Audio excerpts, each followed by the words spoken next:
From the headquarters of Telesur English in Quito, Ecuador, I'm Carla Gonzalez, and this is From the South.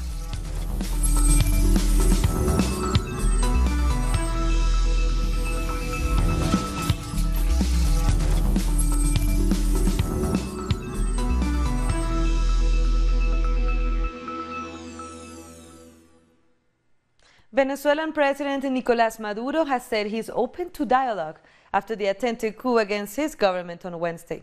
Addressing the Supreme Court, he has also announced that the Venezuelan embassy in the United States will close. This as response to the constant attacks on his country by the Trump administration, which is backing opposition leader Juan Guaidó, who swore himself in as interim president.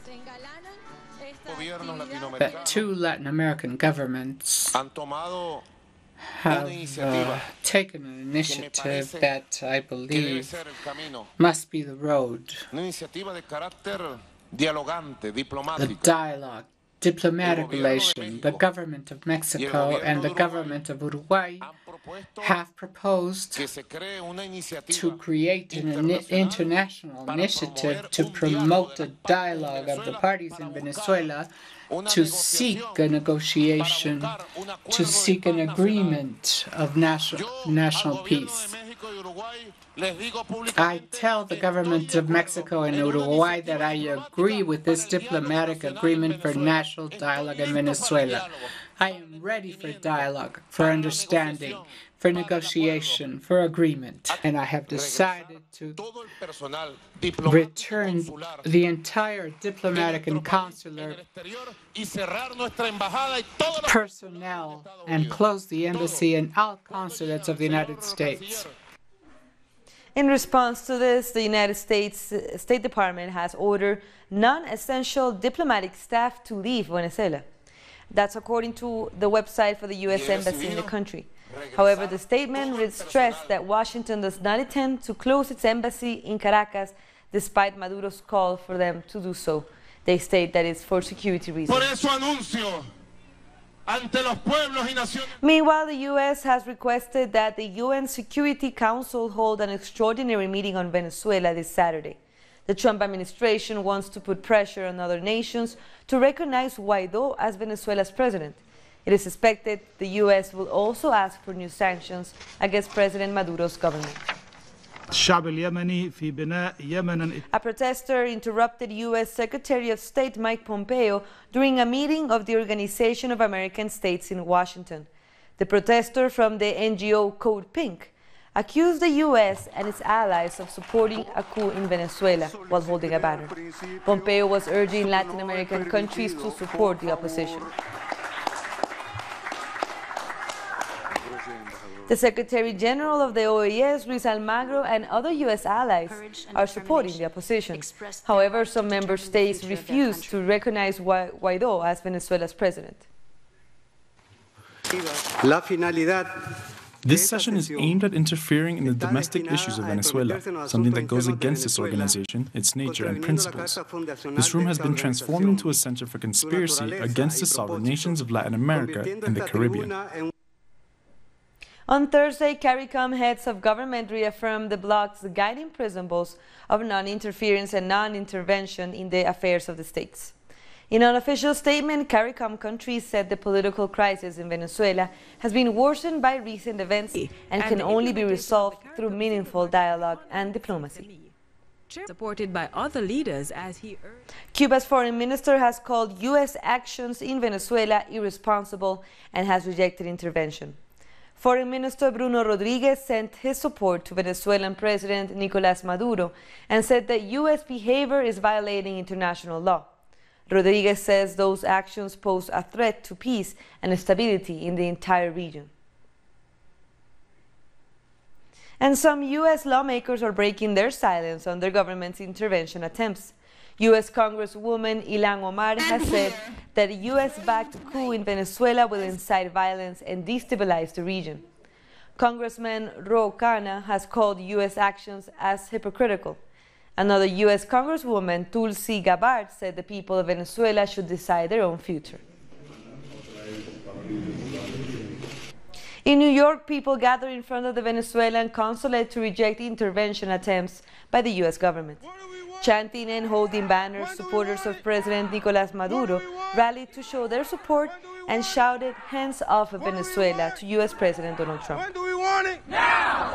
What do we want? USA! When do we want it? Now! What do we want? USA! When do we want it? Now! A group of Haitians also sent a message to Venezuela and to President Maduro. Viva Venezuela! Viva Venezuela! Viva Chávez! Viva Chávez! Viva Maduro! Viva Maduro! Viva Haití! Viva Haití! Nous vamos la bataille! Nous vamos forcer les bouts assassins! Nous vamos la bataille! Victoire finale, c'est pour Bebo! Nous vamos la bataille! Nous vamos forcer les bouts assassins! Nous vamos la bataille! Victoire finale, c'est pour Bebo! Meanwhile, the Russian foreign minister says that the fact that a number of countries in America are recognizing a self-proclaimed president in Venezuela is evidence of their direct involvement in an attempted coup. Speaking at a news conference in Algeria, Sergei Lavrov said the United States is paranoid about outside interference in its own elections, but has no trouble interfering in the internal affairs of other states. I would say that it's another grave interference in the internal affairs of a sovereign state. As you know, there has been more than one attempt to remove Nicolás Maduro from power, including through his physical elimination. The former president of Ecuador, Rafael Correa, has also rejected U.S. intervention and coup attempts against Maduro's government. What is happening in the world is unprecedented. Ignoring the constitutional laws, democratic elections, and procedures, some guy by the name Juan Guaidó declares himself as president and is recognized by the 11 Latin American countries and the United States, which had already declared its intention to carry out a coup against Venezuela. Can you imagine that? If tomorrow the United States doesn't like some other government, they unilaterally proclaim a temporary president and the whole world must now recognize him, including the OAS. It is ridiculous and unbelievable. We must resist. It is a terrible attack. We used to call it the conservative reconstruction, but now we can call it a new counter plan. They don't use military forces, murders, forced disappearances, because they don't need that anymore. But we should not exclude those possible measures if they require them. So let's take a look at the country's positions all over the world on the issue in Venezuela. As we can see in a map, only 13 countries have refused to recognize Nicolás Maduro as president, led by the United States. Meanwhile, 186 countries are supporting Maduro after winning the elections for his second term. El Salvador is marking 13 years since the death of Commander Shafiq Handal, one of the country's most beloved revolutionary leaders. Shafiq spent nearly 2 decades as Secretary General of the Communist Party of El Salvador. During the country's civil war, he was one of the 5 members of the FMLN guerrilla and its organization General Command. He lived just long enough to witness the inauguration of leftist leader in the region like Evo Morales in Bolivia in 2006, before dying of a heart attack at the age of 75. Not only did he sacrifice for the people, he also formed new generations so that they can continue fighting in this country in order to build an El Salvador with social justice. And the legacy is not only in his struggle, but in the examples, in his counsel, and in the teachings, and also in the formation that he passed along to us. We have more stories coming up. We'll be back.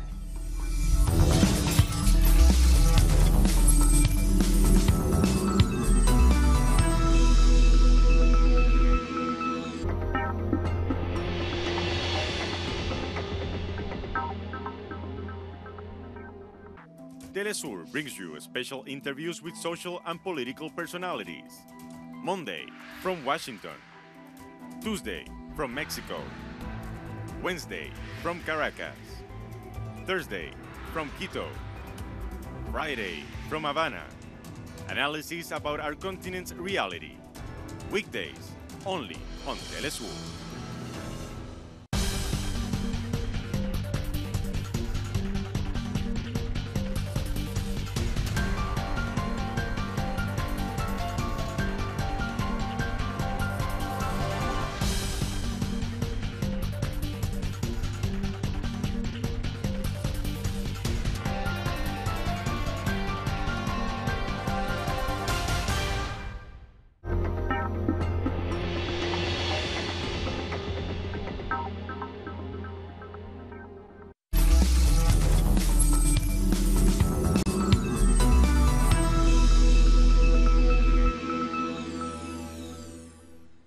Welcome back. Press TV anchor Marcia Hashemi has spoken out after being released from a U.S. jail. The Iranian-American journalist spent 11 days behind bars without being charged. Marcia says she condemns illegal detentions of blacks and Muslims by the FBI and that this issue goes far beyond her case. I condemn the situation in the United States that individuals can be detained, arrested without charge. I understand that there's a global demonstration that was already scheduled in conjunction with getting me released. My request is that these demonstrations continue, that we definitely have them, because it is not about Marcia Hashemi. It is not about me. It is important to know that this can happen to any person at any time in the United States, these illegal detentions, though they may call it legal. 6 days after the pipeline explosion in Mexico, the death toll has risen to 100. According to the Mexican Social Security Institute, 4 injured people died early Thursday. The institute said that there are another 11 people still hospitalized after the event. The illegal gas pipeline tap exploded in the Mexican state of Hidalgo.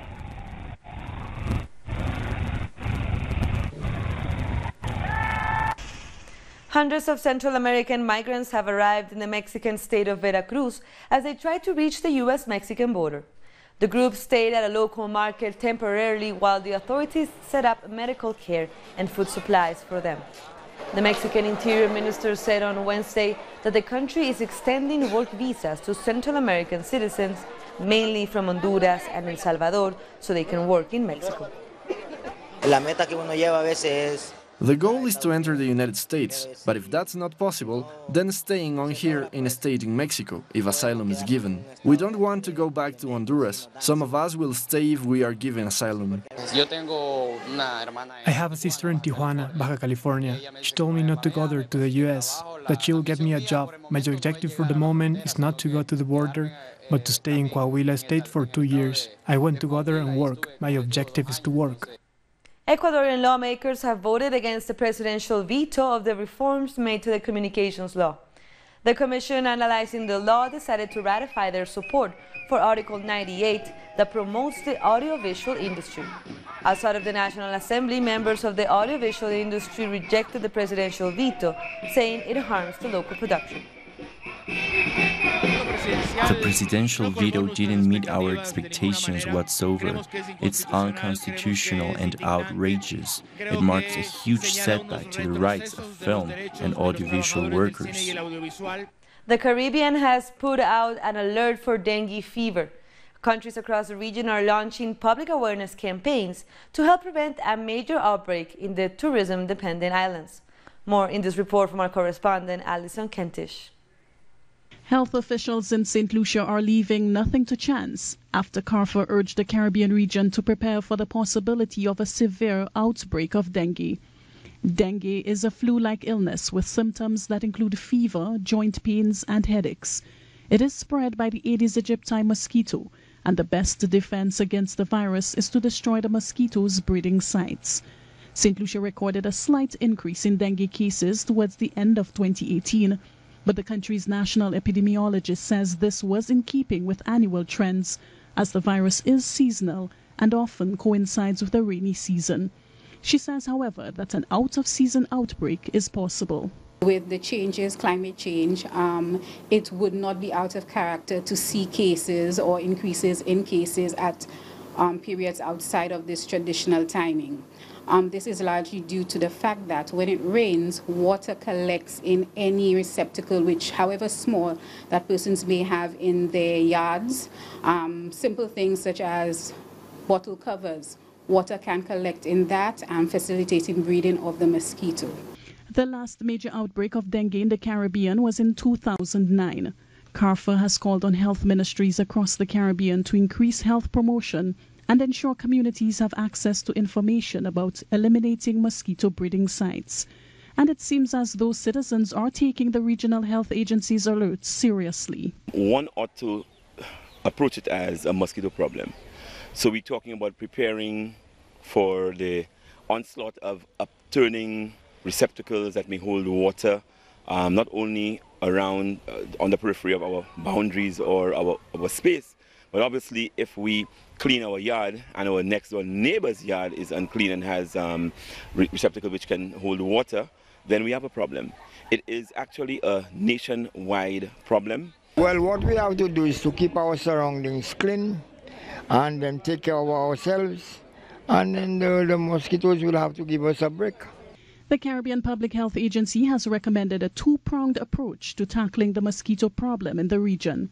The first involves managing water storage containers, and the second is the proper disposal of used tires. Local health officials say they want communities to clean up. Alison Kentish, Telesur, St. Lucia. In Honduras, a number of social sectors demonstrated against the Supreme Court of Justice. They're demanding an investigation into corruption cases linked to President Juan Orlando Hernández. The demonstration was headed by former presidential candidate Salvador Nasralla, who said the U.S. government wants to control the current administration and defend its own interests. The Supreme Court of Justice is part of the problem. The judges were illegally elected and have not done anything about the evidence presented on the electoral fraud case, and they continue to do nothing to catch the drug traffickers and corrupt politicians. Doctors working for public health care in Guatemala have taken to the streets once again. They are demanding better salaries and are threatening to go on a national strike.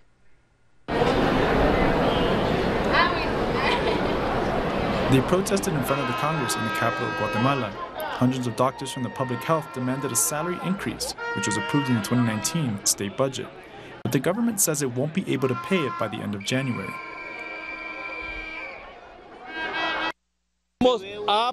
We are not here to ask, but to demand them to fulfill what the law granted us.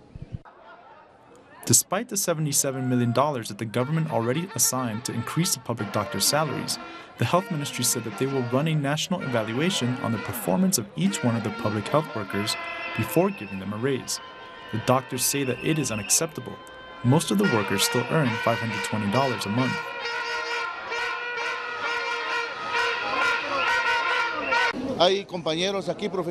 There are colleagues that are professionals in pediatrics, that are chemical biologists. They earn only 4,000 quetzales a month, and that's unfair for a person that studied really hard.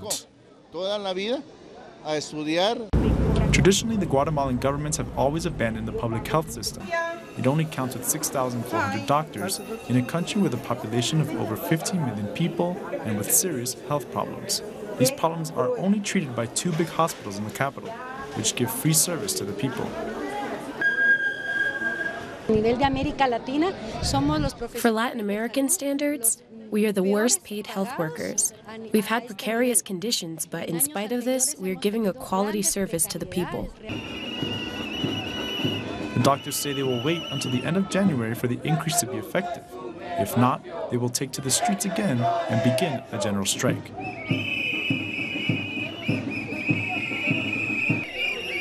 The Brazilian government says it won't intervene in the investigation of suspicious transactions involving President Jair Bolsonaro's son, Flavio. The Justice Minister, Sergio Moro, said that the probe was in the preliminary stages. Flavio Bolsonaro is being investigated for allegedly moving $7 million in cash deposits during his time as a Rio de Janeiro state lawmaker. So they are doing their job in a regular way. One of Brazil's few openly gay congressmen has left the country due to mounting death threats against him. Jean Willis has also given up his seat in Congress. Willis says he is often targeted by conservative groups on social media for advocating for LGBTI groups. We have to remember also that his party colleague, Marielle Franco, was a councilwoman that was murdered last year. Also in Brazil, the landless workers movement held a tribute to commemorate the 60-year anniversary of the Cuban Revolution. More than 400 leaders of the largest rural movement in Latin America participated in the event. The Cuban Revolution was honored as an example of resistance against the U.S. economic blockade and also for its humanitarian work throughout the world.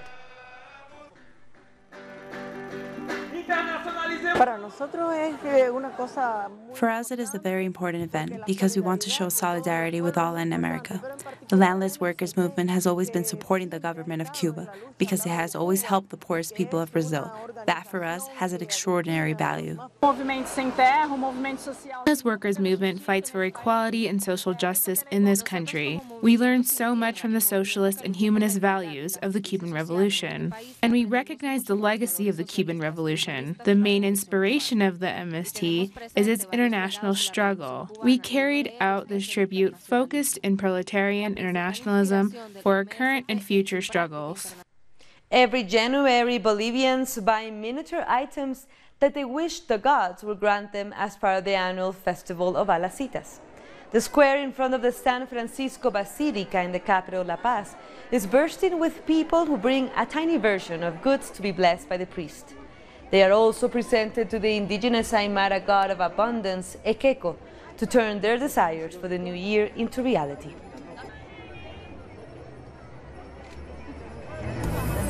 We're taking one last break, but stay with us.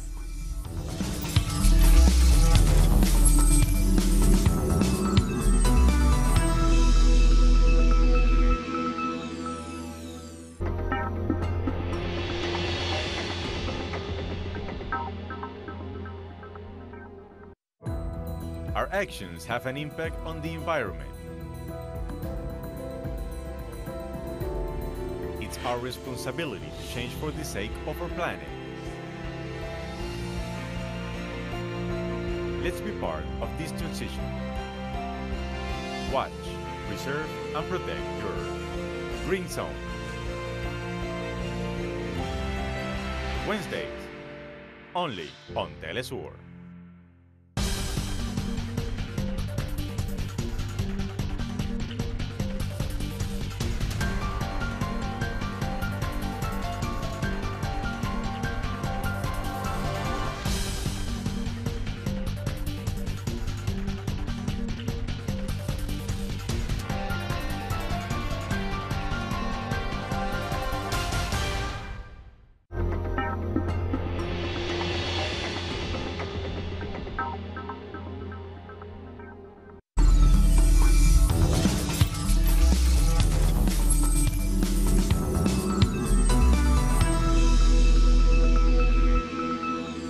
Welcome back.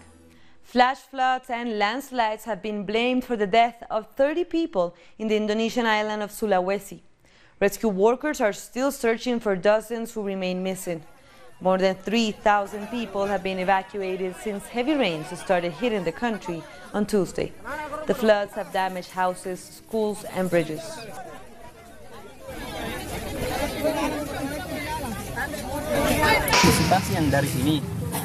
It was indeed started from here, but apparently the river back there suddenly overflew. In just about 10 minutes, the water was already 1.5 meters high, so we couldn't anticipate it at all.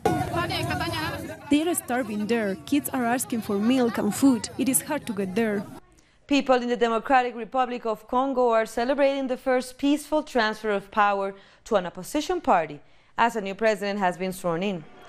Even residents in Congo's eastern city of Goma, a stronghold of the runner-up Martin Fayulu, celebrated on Thursday as they watched newly elected President Felix Tshisekedi take power. This is the country's first transfer of power through an election in 59 years of independence. Personally, I would like to thank President Joseph Kabila because in Central Africa it's the first time we witness a peaceful transfer of power from former president to the opponent. It has never happened in Central Africa. Many thanks to the Congolese people for their maturity during the pause because this has become our strength. Today we can say that we have become a role model in democracy. Outgoing African Union leader and Rwandan President Paul Kagame has called on the leaders of the African bloc to keep the continent united. Speaking at Davos on Thursday, Kagame urged the incoming African Union chief, Egyptian President Abdel Fattah al-Sisi, to work towards transforming Africa by fostering unity and thinking beyond individual states. The job carries a heavy responsibility of thinking beyond our own particular countries, but the whole continent of Africa, and how to keep the African continent united around these very important and positive and consequential themes to do with the transformation. A scene from a South African soap opera has caused a social media firestorm in the country this week. Our correspondent in Pretoria, Matuba Matlaji, explains why. This scene unearthed the racial tensions that still exist in South Africa 25 years after the end of apartheid. Some viewers threatened to boycott the TV show because of the interracial love scene. Many social media users rallied behind the couple, rejecting the racist statements made against them.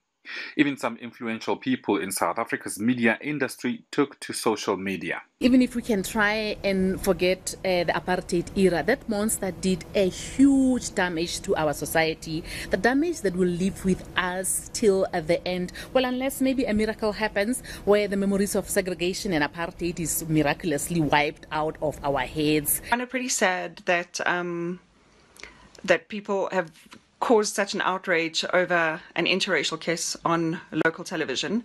It just shows you the norms and standards that were set in our lives, and people are so afraid to go outside of their bubble and what they were raised to believe. I think South Africa will always have to deal with race issues until we as a country find a way to engage in dialogue, no matter how difficult or how uncomfortable it is. I don't believe we've discussed the most important things. I think we are still very afraid to offend each other. I think the idea of a rainbow nation has superseded the need for honest dialogue and conversation. South Africa's population is only about 2% white, but there are still public spaces dominated by them, some even designed to exclude black people. And so old understandings of race as biology, the material that was delegitimated in the rest of the world in 1948, which then became law in 1948 in South Africa, that has not been undone. Also, societies that are fascist usually have a process afterwards of taking away the fascism. So we've seen this in Germany with the denazification program. We've seen some of it in places like Spain, where the fascist regime that ruled under Franco, a lot of that was actively undone by post-1982 governments. In South Africa, that hasn't fully happened. 25 years of democracy is evidently not enough for South Africa to achieve social cohesion. The ongoing racial tensions undermine Nelson Mandela's project for reconciliation. Matuba Matlaji, Telesur, Pretoria. And with that, we come to the end of this news brief, but you can find these and many other stories from our website at telesurenglish.net. And we're also on social media, so go ahead and follow us. For Telesur English, I'm Carla Gonzalez. Thank you for watching.